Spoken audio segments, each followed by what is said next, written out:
FIDE Grand Swiss is one of the biggest and most spectacular tournaments in history of chess. Why is it important? That's because we have two spots reserved for FIDE chess candidates from the winner and runner-up of this tournament.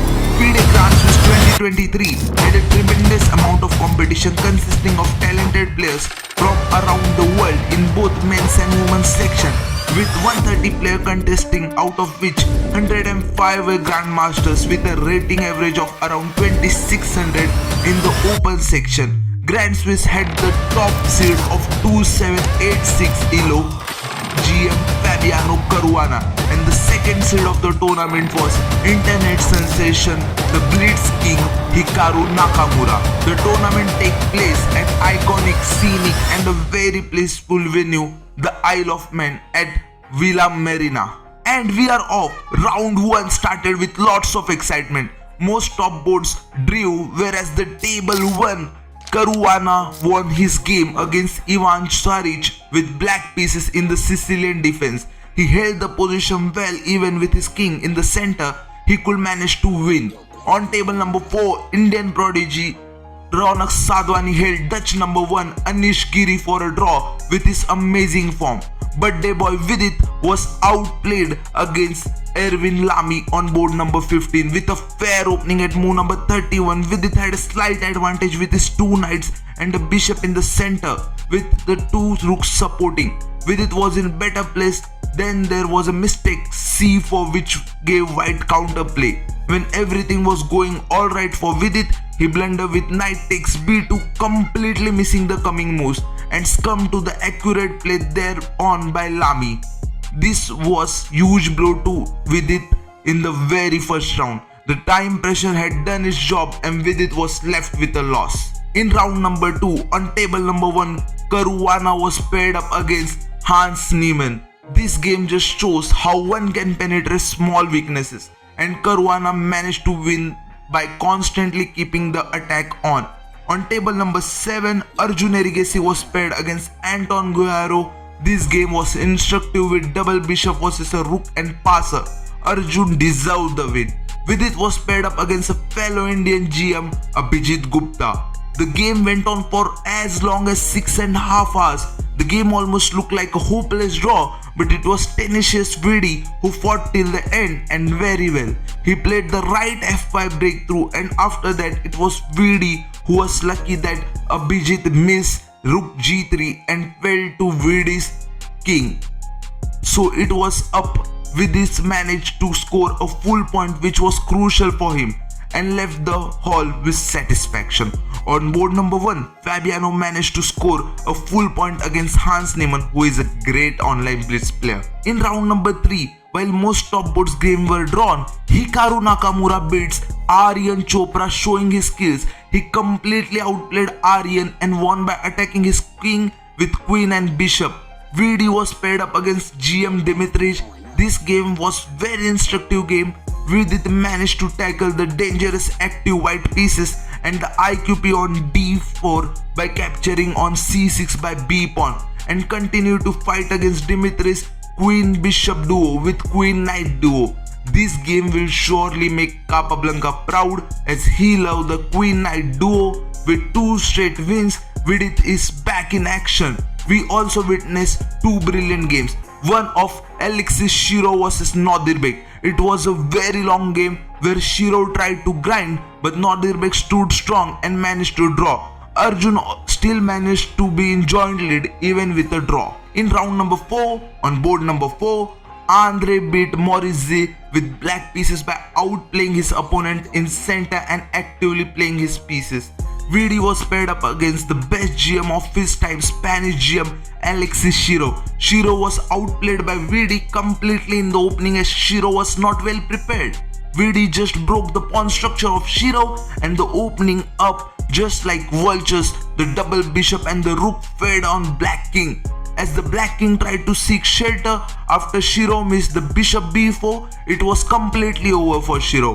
Vidi, with his 3rd consecutive win, is back and with full force into the competition, with Andrei Sipenko completely outplaying his opponent is in the sole lead with 3.5 points out of 4. In round 5, the spotlight game was Arjun Erigasi versus Juma Bayo. It was such a roller coaster lasting 6 hours. We had Hikaru showing his masterclass in the tricky knight endgame, and we have 3 joint leaders now. Andrei Sipenko, Arjun Erigasi and Hikaru Nakamura with 4 out of 5 points. Vidit was paired with Naze on board number 6 with black pieces. Vidit managed to take a comfortable draw in Italian Roy Lopez game. In round 6 on board number 3, Caruana won against Naze with 2 pieces versus rook in the endgame, and with Caruana is back in the action. On board number 9, Wojtaszek dominated the rook endgame, showing his endgame skills. Vidit was paired against Hans Niemann, one of the best American speed chess player. Vidit started off with a very unusual opening which he credited to his secret friend helping out in preparing the line. He traded off the rooks and slowly started to pressurize on the queen side weak pawns. He effectively managed to control his opponent's counterplay while managing to create his own pressure. Vidit found some great ideas like maneuvering his knight from b1 to d2 to b3 to a5 on move number 27. Slowly the queen side pawns fell, and so did black's counterplay, resulting it a win for white. In round 7 on board number 8, Diak beat Yakuboy. We witnessed the ultimate tenacity of Diak and the amazing chase by him to beat his opponent. On the 6th board, Backrot beat Yu Yangyi. Backrot converted his exchange-up advantage to win the game very spectacularly. Vidit was paired up against Sindaro. The game began with a very basic opening, but on move number 17, Vidit decided to do something different. He played bishop h5 instead of usual bishop e6. He foresaw the weak center for white and hence kept his bishop on g6 to support his break in the center. On move number 24, which was forced to give up 2 knights for a rook, on move number 27, he played a super move, rook captures d3, and thereon converted an easy 2 pieces versus the rook endgame to back the sole lead. With all the joint leaders drawing, Vidit is the sole leader with 5.5 points out of 7, and that's what you call a comeback. In round number 8, from the top table on the table number 2, Caruana managed to beat Backrot by capitalizing and converting the 2 weak pawns of black, resulting in a favorable rook endgame. On table number 3, Andrei Esipenko beat Kemmer in very instructive game. The game started with English opening, a Neo-Catalan variation.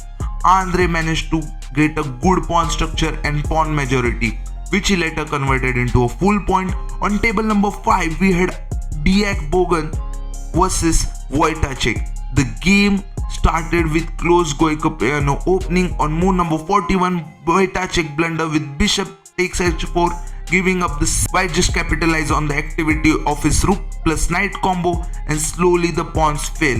GM Vidit in table number 1 drove his game very early with Hikaru Nakamura by not taking chances for his good lead. With this, we have now 4 joint leaders: Vidit Gujrathi, Andrei Sipenko, Diak and Caruana. In round number 9, we had 4 joint leaders. Vidit was paired up against Andrei and Caruana was paired against Diak. In the game of Vidit missed a good move bishop e3 on move number 27, which would have helped him to maintain pressure and maybe even win. But thereon the game continued to draw. The game on table number 1 of Caruana ended in a draw with pretty much no complications. A special mention game was Hikaru Nakamura coming back in action with an important win at board number 3, providing his masterclass and converting his active play into a pawn up rook endgame to win. Maksudlu managed to win the game against Alexis Sarana, joining the lead. At the end of round 9, we had 6 joint leaders: Vidit Gujrathi, Hikaru Nakamura, Param Maksudlu, Fabiano Caruana, Andrei Sipenko and Diak. At the start of round 10, we had 6 players who had a chance of qualifying for candidates by finishing in top 2, namely Vidit Gujrathi, Hikaru Nakamura, Param Maksudlu, Caruana, Andrei Sipenko and Diak. On table number 2, Vidit was paired up against Diak, who had beat Wojtaszek. Qatar Master Champion Yakuboy also had he drawn with Caruana. Vidit started off with Sicilian opening, and to move number 16, Vidit intentions were clear. With the move g5, Vidit was here for win, and even the black pieces were not going to stop him, and the active play sure did the work. On move number 18, white missed bishop takes e4 and thus a pawn fell there, and just after Vidit was in advantage, he converted so well. On move number 55, there was a final blow and Diak resigned.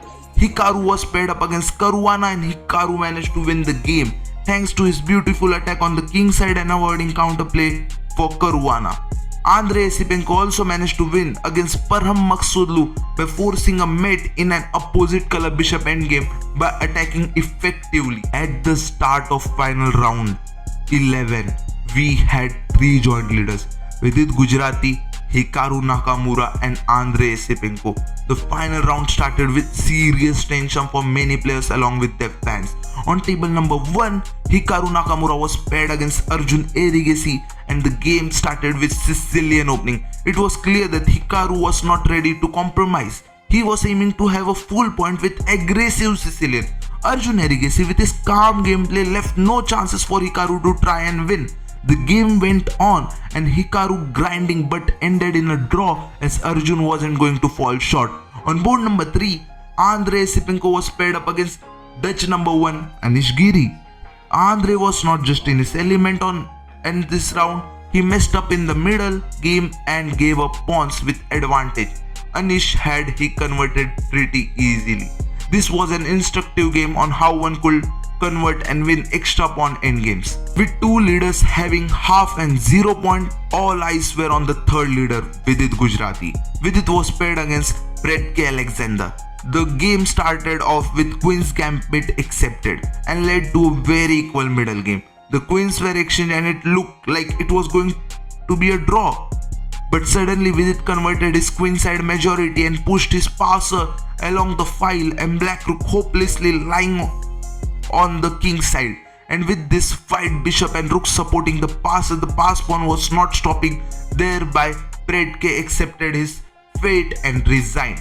And just like that, it was it. The FIDE Grand Swiss with the sole leadership of Vidit Gujrathi. From the tragic start to the revival of form, it was official. The triumph of Vidit's victory and India's success was loud and clear. Vidit is now the third Indian in the FIDE chess candidates along with Pragnananda and Vaishali. Vidit finished 8.5 out of 11 and second place was secured by Hikaru Nakamura, who finished with 8 out of 11. The destiny had made its way, the sleepless night and the preparation unheard of was paid off. Vidit is the champion now.